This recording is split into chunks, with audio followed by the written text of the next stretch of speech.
c'est bon. Mmh. Bien, bonjour à tous, là, tous et toutes.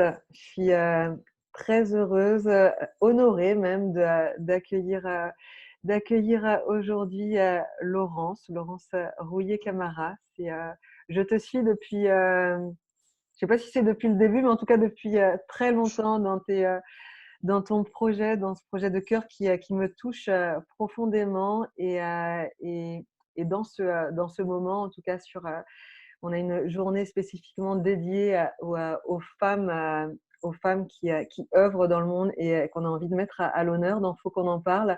Donc là, moi, j'ai eu ce grand élan du cœur de t'inviter et que tu puisses nous partager qui tu es et comment tu œuvres en Guinée, vu que c'est en Guinée là que tu as tes actions, donc que tu es présidente fondatrice de l'orphelinat La Maison du Bonheur Hakuna Matata. Et, euh, et donc là, pour moi, c'est un peu la grande œuvre, mais j'aurais envie de commencer en te posant la question de savoir qui es-tu, mais pas ce que tu fais. Quelle femme es-tu voilà, qu'est-ce que tu as envie de nous dire aujourd'hui de celle que tu es? Et ça, c'est une question qui est difficile quand même parce que moi, je suis quelqu'un qui n'aime pas trop parler de moi, en fait, en général. Donc, c'est, disons que je suis quelqu'un de simple. Voilà pourquoi d'ailleurs, si j'ai nommé l'association Hakuna Matata, c'est pas pour rien parce que ça veut dire vis ta vie simplement. Donc, moi, j'aime la simplicité des choses et vivre, vivre bien et sans avoir trop, quoi. Ça, c'est aussi dans ma philosophie et c'est ce que je veux aussi inculquer aux enfants. En fait, on peut vivre bien sans vivre forcément dans l'abondance, dans la richesse, enfin, la richesse entre guillemets, hein, veut dire d'avoir trop d'argent. Voilà, on peut s'en sortir dans sa vie et pleinement sans avoir forcément l'abondance. En tous les cas, c'est ça. Mais pour parler de moi, c'est difficile quand même. Oh, Voilà. ouais. Ce que je pourrais dire, disons que là où je suis aujourd'hui, c'est comme si j'étais dans mon rêve, mais éveillé, quoi, évidemment, parce que c'est un rêve éveillé, mais c'est quand même un rêve qui me tenait tellement à cœur depuis ma jeunesse de faire de l'humanitaire en Afrique. Et puis d'un coup, je suis comme si on m'avait propulsé ici, et là, je suis dans mon élément totalement, quoi. Donc, j'ai pas l'impression, même si c'est du travail, parce que c'est ce que nous faisons ici, c'est quand même un sacré boulot. En attendant, euh, on n'a pas l'impression de travailler, quoi. Parce qu'on a toujours des satisfactions de réussite, pas personnelles, mais par rapport aux enfants, par rapport à ce qu'on a pu donner. Donc, voilà, c'est inexplicable, quoi, inexplicable. Mmh, ah, c'est magique. Et est-ce que tu pourrais nous partager justement quand tu dis, la sensation d'avoir été propulsée et comment tu en es, arrivée justement à t'occuper de cet orphelinat à Monter? Voilà, est-ce que tu veux nous raconter l'histoire, le déroulé de ce voyage à toi? Oui, bah d'accord. D'abord, ça a commencé il y a quelques années, c'était en 2009. En fait, j'ai rencontré un Guinéen en France, hein. Et puis, quand il a commencé à me parler de son pays, c'est vrai que la Guinée n'était pas encore très connue à ce moment-là. Donc, moi, je me suis beaucoup informée sur les réseaux, sur Internet, sur Google. J'ai regardé et tout. Et puis, je l'ai tellement saoulé pour qu'il m'amène dans ce pays. J'ai dit, maintenant, je veux organiser un voyage là-bas. Je veux absolument aller là-bas. Et on va monter une association. Et j'avais quand même vu par le biais des réseaux déjà qu'il y avait vraiment une faille au niveau de l'éducation. Il y a beaucoup d'enfants qui n'allaient pas à l'école par manque de moyens, manque de soutien, les écoles sont chères, etc. Mais je me suis dit, on va d'abord cibler l'éducation. Et puis ça tombe bien parce que les enfants, c'était vraiment ma priorité, quoi, dans mes objectifs. Donc, c'est comme ça que je me suis retrouvée en Guinée, quoi. C'est pas un choix, en fait, c'est vraiment mais comme on dit, il n'y a pas de hasard, c'est, on va dire, la coïncidence, ou je ne sais pas comment on pourrait appeler ça, mais en tous les cas, c'est ici que j'avais quelque chose à faire, ça c'est sûr. C'est Mmh. sûr. C'est, il y a le mot qui vient synchronicité, où j'aime bien comment ils le disent les Anglais, c'est synchrodestiny. et justement où Ouais, toute c'est la ça. destinée se synchronise avec, la vie et c'est, Ouais, assez magique. Et et du coup, c'est, parce que j'entends tout à l'heure que tu dis, ouais, voilà, ne pas vivre, avec, on peut vivre sans abondance, financière, mais toi, ce que je sens très, très fort, c'est, une abondance au niveau du cœur, à suivre ton cœur, à suivre tes élans, à y aller et à donner le meilleur de toi au quotidien avec, les enfants et justement, comment est-ce que, partie d'une association, comment est-ce que, tu t'es retrouvée? Parce que là, vous accueillez quand même, 95 enfants, si c'est il y en a mmh, peut-être même plus, c'est oui. énorme en fait, comment, ça s'est déployé, comment, la structure a grandi, Bah, c'est vrai que ça a été un peu ça en si peu de temps, en fait, des fois, je me suis sentie un peu dépassée, hein. J'avoue qu'il y a eu un moment où, je ne comprenais rien. Je me dis: «Mais comment on peut arriver à prendre autant d'enfants et finalement, on arrive toujours quand même à s'en sortir, quoi?» Même si des fois, bon, il y a des petits moments un peu difficiles, plus difficiles, mais hop, il y a toujours un rebondissement qui se met en place. Bon, moi, j'ai foi en Dieu quand même, donc je me dis que c'est pas pour rien. Peut-être que, voilà, en tous les cas, comme j'avais rencontré un jour un père, je ne sais pas si tu le connais, le père Étienne. Un jour, je lui ai demandé justement, mais comment il arrivait à gérer, parce que lui, il avait 7 foyers. J'ai dit: «Mais comment vous faites financièrement?» Et il m'a dit: «Ah, mais c'est la providence». Et j'ai compris, c'est aujourd'hui que j'ai compris ce qu'était la providence. Je me suis dit: «D'accord, j'ai compris maintenant ce que le père Étienne, il veut dire». C'est-à-dire qu'on est en enfin, je pense qu'on ne manquera jamais de rien, quoi. J'y crois fortement. Je crois qu'on ne laissera jamais, c'est bon, c'est-à-dire que c'est vrai, il y a des moments comme là, ces derniers temps, avec la covid, nous aussi, on a été un peu bloqués par nos activités parce que d'habitude, on a quand même, quelques personnes qui organisent chacun un peu de leur côté, un petit loto, un petit concert. Du coup, les bénéfices sont reversés pour l'orphelinat, ce qui nous permet en fait d'avoir un fonds de roulement en dehors des parrainages des enfants, des parrainages collectifs et des dons quand même spontanés qu'on arrive à avoir aujourd'hui. Euh, donc tout ça, en fait, ce qui fait que quand il y a de l'argent qui rentre, bah moi, je cherche toujours à évoluer, quoi. Je cherche pas, je me dis, bon, bah, c'est bien, on va vivre un peu mieux dans le luxe. Non, non, non, non, je cherche encore à évoluer. Et ça me permet de me dire, bah, du coup, on va pouvoir reprendre encore quelques enfants. Et puis, on continue. Et puis bientôt, on aura peut-être une troisième maison parce qu'on a évidemment, on n'a plus de place. Donc, on a lancé en tous les cas l'idée de se dire, est-ce qu'on ne va pas chercher un troisième foyer? Parce que là, vraiment, ça devient trop à l'étroit. Et puis même pour tout le monde, je veux dire, pour le personnel, dans un des bâtiments, on a 75 enfants aujourd'hui. Donc, c'est difficile à gérer. Le bruit, on n'a pas de repos. Même moi, je le vois, hein, c'est sans arrêt, on est dérangé, etc., etc.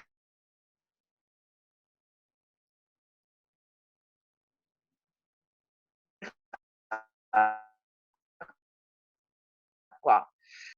Comment on fait ça? Ça a coupé un petit peu Laurence, ou quand tu disais déranger justement. Il y a eu un appel. Ah OK. J'ai coupé. Heu Je ne sais plus où j'en étais du coup. bah, tu parlais de la maison où il y a 75 enfants et justement Bah oui, parce que là, évidemment, quand il y a commence à y avoir un peu trop de monde, je veux dire, ça, c'est dans le bruit sans arrêt. Donc, que ce soit les éducateurs, tout le monde, en fait, à un moment donné, on est fatigué, quoi. Parce que c'est des dérangements sans arrêt. Quand ça commence à aller d'un côté, après, ça recommence de l'autre, quoi. Et, etc., quoi.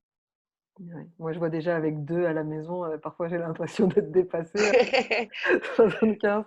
Heu et Moi, je ris quand les mamans, même je vois des mamans des fois qui se plaignent de leurs 2 ou 3 enfants. Je dis: «Ah bah, venez prendre ma place si vous voulez». c'est ça, ouais. Bah, moi, je pense toujours à ma cousine qui, elle, en a 8 et donc ça m'aide à relativiser, mais oui, donc j'imagine, très bien et justement, ouais, là, vous accueillez 75, enfants dans une maison, c'est de quel âge à quel âge? Est-ce que c'est que les enfants? Est-ce qu'il y a aussi les mamans? Puisque, parfois, il faut aussi avoir les jeunes mamans. Qu'est-ce qui, comment est-ce que, vous Bah, oui, en fait, on s'est adapté au fur et à mesure du temps, comme on dit, parce qu'au départ, on n'était pas dans le enfin, c'était dans les projets quand même de pouvoir aider des mamans en difficulté, en grossesse surtout. Mais on ne pensait pas que ça allait se mettre en place comme ça du jour au lendemain. Donc, parce qu'au départ, on accueillait les enfants de la naissance jusqu'à, on va dire, 8 ans à peu près maximum, pour qu'après, ils puissent grandir avec nous, parce que c'est aussi important pour l'éducation, quoi. Et donc, au fur et à mesure, c'est là qu'on a eu une première maman qui est arrivée par le biais d'une association qui m'a demandé si je pouvais la prendre. J'ai dit, bon, bah, pourquoi pas? De toute façon, on a de la place pour le moment, on va la prendre et tout. Donc, on a fait le suivi de grossesse, elle a accouché chez nous, elle a accouché à l'hôpital, mais disons dans notre maison, quoi. Et puis après, bah, le bébé, elle est repartie à un moment donné. Après, elle est revenue. Le bébé a été placé finalement parce qu'elle ne s'en sortait pas. Et du coup, le petit garçon est avec nous et la maman est partie maintenant. Donc, mais ça fait, on est né à peut-être, on a fait 12 ans, en même pas 2 ans et demi. On a dû accueillir aujourd'hui 12 mamans en suivi de grossesse jusqu'à l'accouchement. Et ensuite, bah, soit elles laissent leur enfant, elles partent, parce que bah, c'est souvent des grossesses qui n'étaient pas désirées, et du coup, la famille n'est pas au courant, donc elles ne peuvent pas se permettre de reprendre l'enfant. Ou soit, actuellement, on a quand même encore 4 qui sont avec nous. Donc, du coup, on a établi un parcours de réinsertion avec elles. Donc là, il y en a deux qui sont repartis à l'école. Une autre que je vais inscrire bientôt à la couture aussi, parce qu'apparemment, c'est ce qu'elle veut faire. Moi, elle sait coudre, mais elle manque un peu de perfectionnement. Donc, on va essayer de l'aider pour qu'elle retourne à l'école, pour qu'elle puisse s'améliorer, quoi, avant de voir si on ouvre une boutique pour elle, pour pouvoir l'accompagner, qu'elle devienne autonome après, quoi. Donc, voilà. C'est Des grands projets. d'entendre voilà, la prise en charge. Et justement, quand tu parles de l'école par rapport à la scolarisation des enfants, des jeunes filles, voilà, comment est-ce que ça se passe? Est-ce qu'il y a des défis là au niveau de la scolarisation et quelle est même la situation voilà, parce que pour tous ceux qui écoutent, la situation des jeunes filles scolarisées en Guinée, où est-ce qu'on en est parce que moi je sais à peu près il y a 10 ans, mais aujourd'hui, est-ce que ça a bougé, hein? Bah, oui, quand même, ça bouge parce que moi, c'est ce qu'on disait même cet après-midi lors de la conférence, là, il y a quand même une grosse prise de conscience des gens qui se sont aperçus bah, qu'effectivement, il y a une grosse carence. Et surtout, alors au niveau des filles, évidemment, n'en parlons pas parce que bah, si elles ne vont pas à l'école, on va les marier très tôt. Et il y a beaucoup d'associations ces dernières années qui se sont montées justement pour lutter contre le mariage précoce, contre l'excision, pour la scolarisation des filles aussi. Et du coup, bah, depuis, on va dire, peut-être 3, 4 ans, là, ça commence à prendre de l'ampleur. Et maintenant, ce qui reste à faire surtout, c'est au niveau des villages. Parce que tu sais, bon, toi qui connais la Guinée, peut-être les milieux qui sont le plus touchés aujourd'hui, c'est quand même les petits villages. Je ne parle pas des grands villages, des grandes villes comme Kindia ou Labé, où il y a quand même des écoles, il y a ce qu'il faut, puis ça commence à se développer. Et je parle vraiment des petits villages qui sont un peu éloignés, quoi, où là, les enfants sont obligés souvent de partir à pied à l'école. Et puis après, ça peut poser des problèmes. Finalement, on dit, bah non, on va garder la fille à la maison parce qu'elle va aider à faire la cuisine, elle va aider à faire le ménage, s'occuper de ses petits frères. Enfin, tu vois, c'est ça, quoi.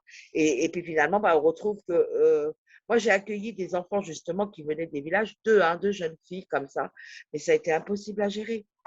Impossible parce qu'elles ont déjà une éducation qui est ancrée en elles, quoi. Et pour leur faire comprendre que nous, on est là pour essayer justement de les remettre un peu à l'école, au moins qu'elles apprennent, même si c'est le minimum, les bases. Non, elles ont autre chose dans la tête, quoi, déjà. On leur a parlé du mariage, on leur a parlé d'autres choses. Elles pensent que leur mari va leur subvenir aux besoins, alors que toi-même, tu sais qu'à un moment donné, souvent, la plupart du temps, quand les femmes sont mariées comme ça, elles sont soit abandonnées par le père parce que, bon, ça va pas pour X raison, ou alors le papa ou le mari décède, ou bah, lui, il va se remarier avec une autre parce que finalement, c'est des mariages un peu forcés, tu vois. Donc, il n'y a pas d'amour non plus. Enfin, du coup, ce sont des filles après qui deviennent seules, quoi. Et c'est comme ça qu'après, on retrouve aussi les enfants abandonnés au niveau de nos foyers, quoi. Mmh. Et quand tu dis justement les 2 jeunes filles là du village, elles avaient quel âge pour avoir déjà cet ancrage-là culturel de Ben, il y transmission? avait une qui avait 14 ans et l'autre 15 ans. D'accord. Mmh. Elles étaient jeunes quand même. Ouais. Là, on en a une, par exemple, ici, mais elle n'est pas grandie au village, elle était de Conakry quand même. On a eu des difficultés parce qu'elle a été récupérée dans la rue aussi. En fait, elle a perdu ses parents et elle vivait dans la famille, mais elle n'écoutait personne. En fait, elle faisait ce qu'elle voulait, quoi. Donc, plusieurs fois, elle a fugué. Elle partait même déjà faire de la prostitution, tu vois, à son âge, quoi. Mmh. Et du coup, c'est un commissaire qui l'a récupérée dans un village et qui l'a ramenée à Conakry, qui m'a appelé, il m'a dit, Madame Laurence, est-ce que vous pouvez faire quelque chose pour la petite là? J'ai dit, bon, on va essayer, on verra bien, hein. Ça a été au début à s'arracher les cheveux quand même parce qu'elle ne voulait pas toujours comprendre qu'on était là pour l'aider, quoi. Et maintenant, ça y est, enfin, elle est même rentrée à l'école cette année. Donc, pour moi, c'est déjà une réussite. Mmh. C'est parce que même si elle est qu'en deuxième année, elle est qu'au CP, quoi, on va dire, hein.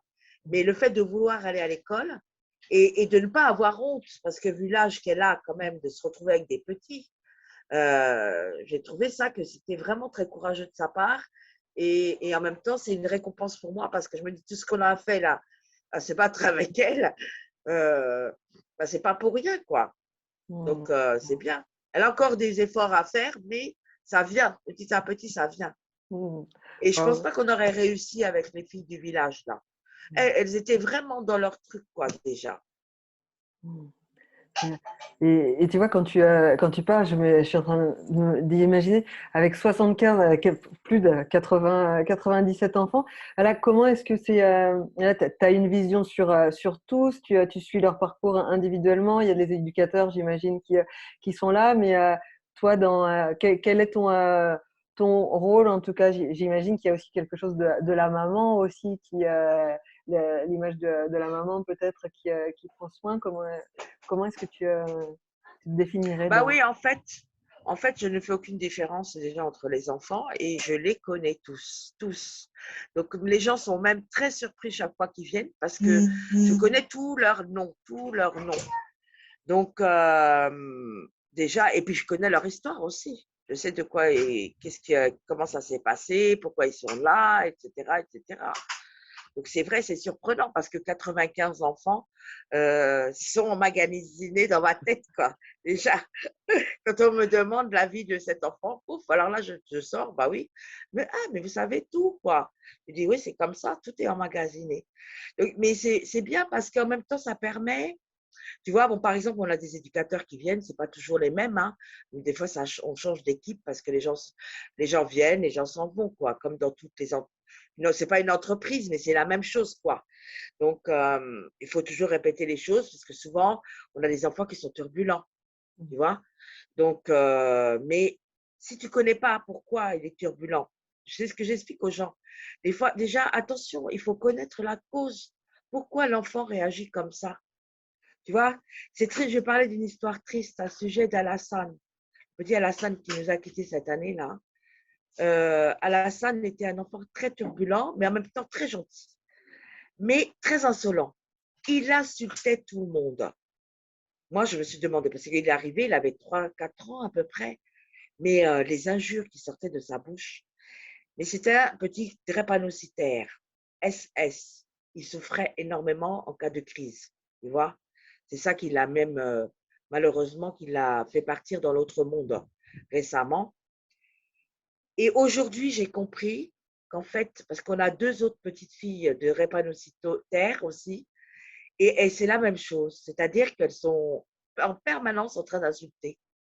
Et je me suis dit, est-ce que finalement, j'ai compris à la salle, ce n'est pas nous qui l'insultent, mais la maladie qui est dedans lui. Donc j'ai dit aux enfants, je leur ai expliqué. Des fois, ils me disent, ah maman, la Marana nous a insultés ou Mamsa nous a insultés, tout ça. Elle insulte même notre mère, notre père, etc. Je dis, vous savez quoi, mettez des bouchons dans vos oreilles. Vous ne les entendez pas. Ce n'est pas contre vous qu'elles en ont, c'est contre leur maladie. Je dis, rappelez-vous Alassane comment il était. La même chose. Des fois, il était révolté contre sa maladie simplement. Mais c'est à vous qu'il s'adressait parce qu'il n'a pas d'autre. La maladie, il ne va pas s'adresser à sa maladie. Sa maladie ne va pas lui répondre. Donc, c'est ça. Ouais. Et tu vois, et bon, ça, c'est des exemples, je veux dire. Mais j'ai beaucoup d'exemples comme ça d'enfants pour des comportements. Bon, bah, il faut chercher la cause du comportement et ça, les gens ne savent pas faire ici, hein. Il n'y a pas tellement de pédagogie, tu vois. On ne comprend pas. Tu agis comme ça, on te frappe.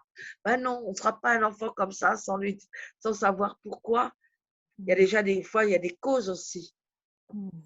Ouais, je trouve ça extraordinaire, voilà, parce que c'est justement au niveau de l'éducation, là, tu amènes quelque chose de la transmission d'une éducation bienveillante où je vais prendre en compte l'enfant, son histoire, qui il est, et pour essayer de le comprendre et lui donner une vraie place. Et je me dis waouh, parce que dans un pays comme la Guinée aujourd'hui, où l'éducation, ben, voilà, comme tu le dis, ça peut être plus rentré dans le cadre et avec de différentes manières. Mais ouais, bon, en tout cas, cette abondance du cœur, c'est waouh, je me dis, mais, euh, j'imagine, ouais, j'ose ressentir en tout cas que voilà, plus il y en a, plus ça se déploie, et en fait, c'est ce qui donne l'énergie aussi de continuer ouais, et que le cœur grandit au fur et à mesure et qu'en fait, c'est sans fin. Oui, c'est ça. Mmh. C'est ça. Ça te donne des ailes, en fait, comme on dit. Ouais, ouais, magnifique. Et quels sont vos plus gros challenges là, voilà, ce que tu vis au sein de l'orphelinat et peut-être bah, les épreuves par lesquelles il y a passé. Tu parles d'Alassane qui est parti et justement, bah, voilà, ces départs d'enfants aussi, il y a toutes les victoires, toutes les petites choses et en même temps, là, qu'est-ce que tu ressens qui sont tes plus grands challenges? Bah, le plus grand challenge, en fait, je dirais, disons que bah, ce sera leur réussite, de les voir plus tard. Enfin, ils ont réussi leur vie, quoi. Et les rencontrer ou qu'ils viennent me voir simplement, me dire, ah bah voilà, on a eu un travail, on travaille à tel endroit, on s'est mariés, on a eu nos enfants. Ce sera vraiment déjà le plus beau challenge. Comme je dis, moi, je n'attends rien de en retour. Mais c'est ça, en fait, ce sera ma récompense, quoi. C'est de me dire que je n'aurais pas fait tout ça pour rien. Ça, c'est le plus grand challenge à relever, quoi. Mmh, C'est ça. et est-ce qu'il y en a déjà justement qui sont partis et dont tu as eu des nouvelles? Non, pour l'instant, on n'en est pas là parce que comme ça fait 6 ans bientôt qu'on est ouvert. Donc là, les plus grands, ils ont 17 ans, 16 ans, 17 ans. Ils passent seulement le brevet parce que tu sais, comme c'est des enfants qui sont arrivés avec un peu de retard. Mais par contre, c'est des bons élèves. On a des bons résultats. Parce que là, ils sont dans les premiers de la classe, premier, deuxième, troisième, mais ils sont dans les premiers de la classe en tous les cas. Donc déjà, on se dit que, bon, ceux-là, déjà, ils n'auront pas de problème plus tard encore. Pour l'instant, ils s'en sortent très bien. Donc, euh, mais pour le moment, non, on n'a pas encore eu de cas comme ça. Mmh. Ouais, parce que bah, comme tu l'évoques, c'est une grande émotion. Moi, j'ai travaillé sur Paris avec des enfants qu'on disait en difficulté, et c'était une association. Et quand je voyais les grands qui revenaient, où la directrice avait pris soin d'eux pendant des années, et ce sourire, cette reconnaissance et le regard de Véronique, mais émerveillée de les voir être et de voir que les petits devenaient après les animateurs de cette structure-là aussi et avaient envie de contribuer aussi pour aider d'autres enfants. Je trouvais ça magnifique dans cette transmission. Donc bah, C'est oui, ça. je souhaite que plein d'enfants voilà, puissent déjà déployer leurs ailes et voler Bah oui. dans leur vie. Hmm. On Et- espère avoir le plus de réussite possible. Maintenant, on sait qu'il n'y a pas, il y aura peut-être pas du 100% non plus, quoi. Moi, je ne veux pas me faire, comment dire, tu vois, des choses dans la tête, me mettre des choses dans la tête en me disant, ouais, on va tous réussir. Je sais qu'à un moment donné, il y aura certainement des petites failles, quoi, tu vois. Il faut pas se, Hmm. il faut mieux se préparer quand même. Hmm. Moi, en Hmm. fait, c'est ça, maintenant, je suis prête à affronter tout, quoi. C'est-à-dire qu'il y aura, il y a la réussite, il y a les déceptions aussi, hein. Et puis voilà, puis de toute façon, les déceptions, bah, ça sert aussi d'épreuve et du coup de savoir pourquoi il y a eu une faille quelque part, certainement. Donc, ça sert aussi à s'améliorer pour les autres après, derrière. Hein. C'est Ouais. comme ça qu'il faut voir les choses, je pense. Mm. Ouais, et en plus, les enfants arrivent aussi avec déjà une histoire avant. Et donc, il y en a qui peuvent, j'imagine, être lourdes aussi comme départ dans la vie. Et du coup, pour pouvoir en prendre soin, déjà leur donner ce contenant comme vous le faites à l'orphelinat, c'est déjà énorme, quoi. Et après, et du Ah, c'est coup, ça. quels sont, comme on a les plus gros challenges, mais les plus grands bonheurs là pour le moment, au quotidien, ces petits bonheurs, ou alors ces grands bonheurs. Bah,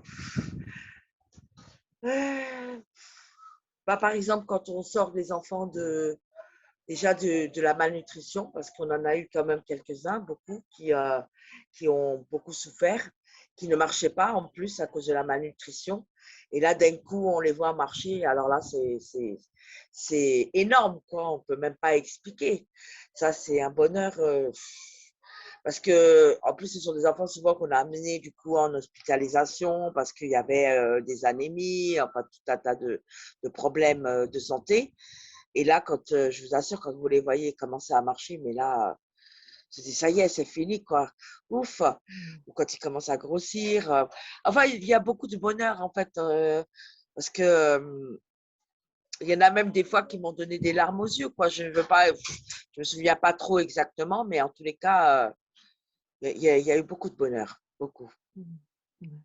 Bon, bah, dans une maison qui porte ce nom, c'est- bah, tu nous as partagé tout à l'heure le pourquoi de Hakuna Matata et de ce simplement et en même temps si là il y a des personnes qui ont envie de soutenir le projet, qu'est-ce qu'il y a comme moyen de le faire, de quelle manière ils peuvent être acteurs aussi et participer à ce miracle que tu as créé. Je le vois vraiment comme un miracle, ouais. Bah oui, s'ils veulent participer, alors que ce soit, ça peut être participation humaine aussi, parce que nous, on accueille aussi des volontaires. Hein. On loge la personne déjà, et puis on lui donne au moins un repas par jour. Ça peut être un moyen, enfin, un truc humain, humain. Il y a quelqu'un qui fait du bruit derrière moi. Ça va. Tu vas couper, tu couperas les parties là. Ah, mais non, regarde, c'est la vie de la maison, donc Donc, les moyens oui, il y humains, a ouais, tu disais. voilà, les moyens humains, il y a les moyens financiers, évidemment, parce que même si on n'a pas besoin d'abondance, mais on a besoin de vivre surtout, parce qu'il y a quand même des charges à payer hein, là-dessus. Hein. Bah, 95 enfants, c'est pas petit, donc il y a deux maisons déjà en location. Parce que ce qu'on voudrait, c'est que plus tard, on puisse avoir au moins un terrain et pouvoir construire pour nous. Bon, ça, on a déjà lancé l'idée, mais c'est vrai qu'avec la Covid ces dernières années-là, ça a bloqué un peu notre élan. Donc, on va se patienter un peu. Et je sais que ça se fera un jour, en tous les cas. Après, ça peut être aussi des récoltes de matériel, de ce dont on a besoin. Bon, après, c'est vrai que du coup, il faut envoyer, il faut payer les frais, etc. Donc, le plus simple, c'est souvent d'envoyer de l'argent et puis on essaye de gérer tout sur place, quoi, parce que il y a vraiment une grosse gestion derrière, quoi.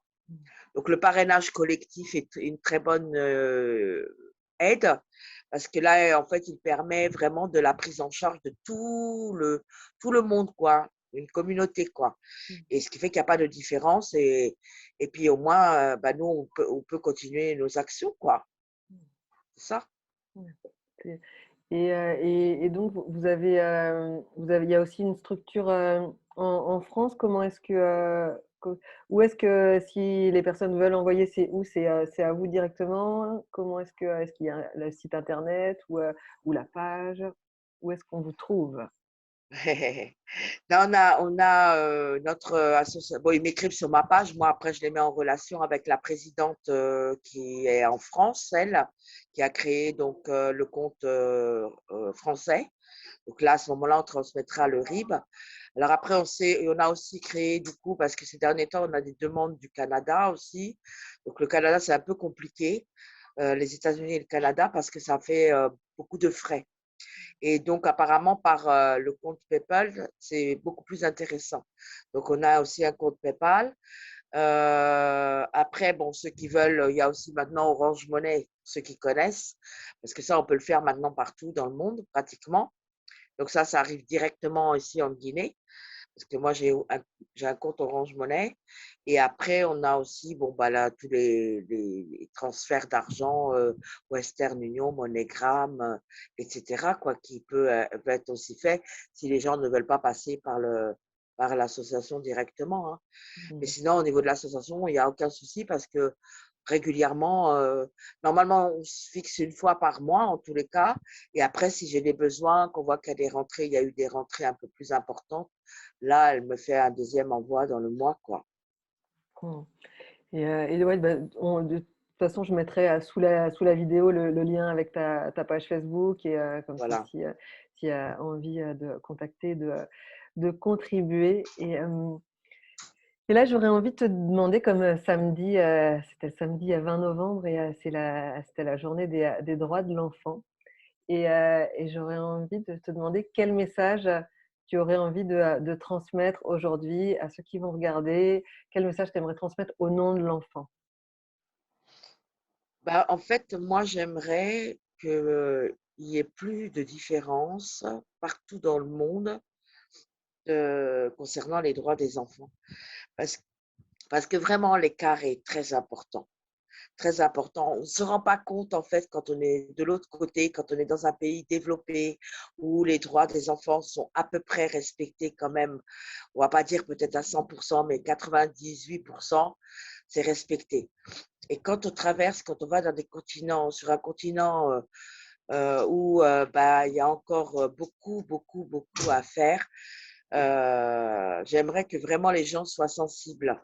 Parce que quand je vois les gens qui se plaignent, moi, je ris, quoi, parce que je me dis, mais venez faire un tour, quoi, venez vivre sur place, venez vivre dans les quartiers pauvres ici. Vous allez voir ce que c'est que réellement la pauvreté et ce que ces pauvres enfants subissent en permanence. Il faut savoir qu'en Guinée, il y a des enfants qui ne mangent qu'une seule fois par jour et des fois que du riz. Ils n'ont même pas de quoi manger la sauce parce que leur maman ou leur papa n'a pas pu payer la sauce. Donc, c'est ça que j'aimerais que vraiment les gens commencent à prendre, surtout maintenant avec les réseaux, Internet, etc. On est conscient quand même, on voit ce qui se passe. Donc, il faudrait vraiment qu'il n'y ait plus de monde injuste comme ça, quoi. Que chacun ait les mêmes droits partout dans le monde.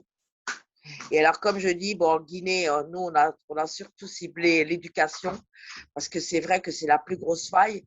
L'éducation, le droit à l'éducation pour les enfants, c'est très important. Pourquoi? Parce que c'est ce qui va servir à développer le reste, c'est-à-dire la santé, la justice, la protection. À partir du moment qu'un enfant est éduqué, il va devenir un adulte responsable et il va comprendre ce que c'est que de faire, bah, de mettre en place une vraie justice, un vrai centre de santé, etc. Parce que malheureusement, on est loin de tout ça. Donc, c'est ça. Mmh. Et bien, Laurence, j'ai vraiment envie de te remercier encore une fois de faire, ta part et bien plus, bah, pas bien plus que vu que c'est ce que tu sens, juste mais d'œuvrer pour, ouais, pour le collectif, pour ce monde plus juste, plus humain, plus respectueux des droits de l'enfant et du coup des droits de l'homme, également puisque, voilà, l'homme n'est que, Ah un bah merci, merci à mmh, toi ouais. aussi. Ouais, merci d'avoir Ça m'a fait répondu très plaisir en tous les cas. de même et ben, j sûr en tout cas quand je reviens en Guinée, je passe, à la maison du bonheur, Bonheur. heu et Ça je nous viens fera vous voir. plaisir. Je te remercie Merci. beaucoup, beaucoup, beaucoup. Ouais, Je vais couper, merci. la vidéo. Mmh. Ouais. Mmh.